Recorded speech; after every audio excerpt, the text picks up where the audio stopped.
The UK is planning on banning teaching of the gender ideology in schools.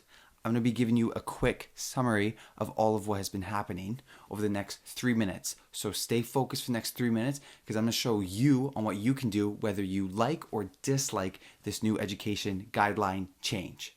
Okay, so first things first, the most important thing and probably the reason why you're seeing stuff like gender ideology is going to be banned being taught in schools is because it is going to be banned from teachers teaching it for those under the age of 9. This is when they're in their 5th year and will then be approached from a purely scientific standpoint. Now, the second thing I'm going to be covering is that they are actually making changes to ways to handle sexual harassment, such as stalking, and also touch on topics such as suicide prevention. Now, what you can do is they are actually in the consultation period. This has been going on for the last 10 days, since May 16th, and this is going to go on till July 11th. This is when you can voice your opinion, let them know about any changes or suggestions or opinions, anything you want to say, you can say it to them. This does close July 11th. I am going to leave a link down below so you can access that super easy. Now, this is not the first time the UK is fighting the gender ideology. There's a minister in the UK who announced a new law where newly built restaurants, offices, and other public spaces are going to have separate male and female bathrooms as opposed to gender neutral bathrooms. They also, earlier this year, they closed England's first gender identity clinic, which was debated over the controversy of how they treated their youth patients. All right, so that's pretty much just the gist of it. I'm going to explore a couple opinions. We're going to watch a couple of videos just showing you those who oppose it and those who support this new guideline changes. Why is it not important to explore ideologies at school?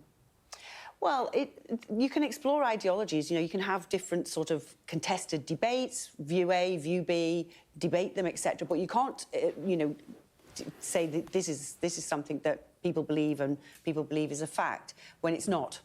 So what we want to do is make sure that biological sex is important. You know, we're both women, so, you know, men and women. We've also said in the gender questioning guidance that we need to protect, single-sex spaces, etc. So we've been trying to increase our understanding and just make it clearer to teachers, and those two guidance, both of those put together, hopefully have done that. So you're not saying ban ideologies then, you're saying they can be explored but can't be protected characteristics, which is, the fact with biological sex, the fact that somebody can reassign their gender, they can change their gender, and they can do that when they're an adult. And we've dealt with social transitioning, the gender questioning part of the guidance, which is separate guidance, which we published for consultation in December, and we're going through all those responses now. But contested views about there could be 72 genders. No, we don't want our children to be taught things that are very much contested. And, most of us, when you look at those kind of materials, find it sort of, they're just madness, really. There's all kinds of strange ideologies in this area, and we do not want those being taught in schools. No. Okay, one thing I do like about this, and this is my own personal opinion, is that she's okay, at least according to this video, okay with the idea of having a debate about gender ideology. You can talk about these things. However, she's not a fan of teaching gender ideology as if it is a fact. So I do like the idea that we should be allowed to debate these things. Or at least, well, in the UK, you should be allowed to debate these things. I think that's okay. To talk about it, fine.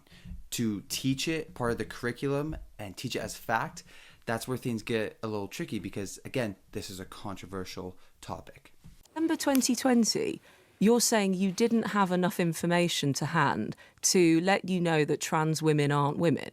No, I've always known that trans women aren't women. But you wrote that trans women are women. I've got it in front of me when you wrote it. The thing that we was thinking, I'll go into the details because I did think about it, was, somebody who has changed their gender, who has changed from a man to a woman, has gone through the full reassignment, was who I had in my head at that time, right? So we were not all aware of all the various campaigns and all the various groups. And of course, somebody that was a man that has transitioned, that is fully transitioned, is known as a woman. So There was a lot of people So you do who made still this- think that? You do still think a man that has transitioned, a trans woman, is a woman? Well, I think just there's, said that. there's a huge difference between self-identification, people who want to identify but still have a male body, biologically are male, and then there is a very, very small number of people, but I think we have to be really sensitive about these people and not lose them in this debate, who do have and have had gender reassignment and reassignment surgery, and they have gone to, you know, a great deal of probably a lot of pain and a lot Are they of, women? well, you know, this is what we should say, that I personally believe if you've gone to that level of you've got the gender recognition, Yeah, you've got the reassignment, yes. then you are legally and medically allowed to say you're a woman. But there's a very small number of people, sorry, you've and not nobody changed your ever position. talks. No, that the trans You women. haven't changed your position. I then. have changed my position. Self-ID is what that was talking about. So the way this debate, and you're not being helpful now in trying to pick it apart in I've this been way. 4 years on The- Woman's Hour. right. Believe me, I've done my time in this trench Right, and had the- these conversations. well, my the way aim this is not to well, be let's- unhelpful. My aim is to get clarity Right, from so the let- Minister, the let's Secretary be- of State, if you okay. let me finish, from the Secretary of State of Education, who has just banned teachers from talking about this exceptionally complicated subject that even the Secretary of State for Education has had to be re-educated about since December 2020. So the campaign. All right, well, that's the other side of the thing. Well, that's the other side of the perspective of this education change. I did find it interesting that she said if you go through the change and you do the whole process, you are medically and legally allowed to call yourself a woman. I thought that was interesting on how she phrased that. All right, well, there you have it for today. I'm just going to quickly recap what I've gone over. So they are banning the teaching of gender ideology for those in the 5th year, ages 9 to 10. They are touching on a few other important topics, as mentioned before.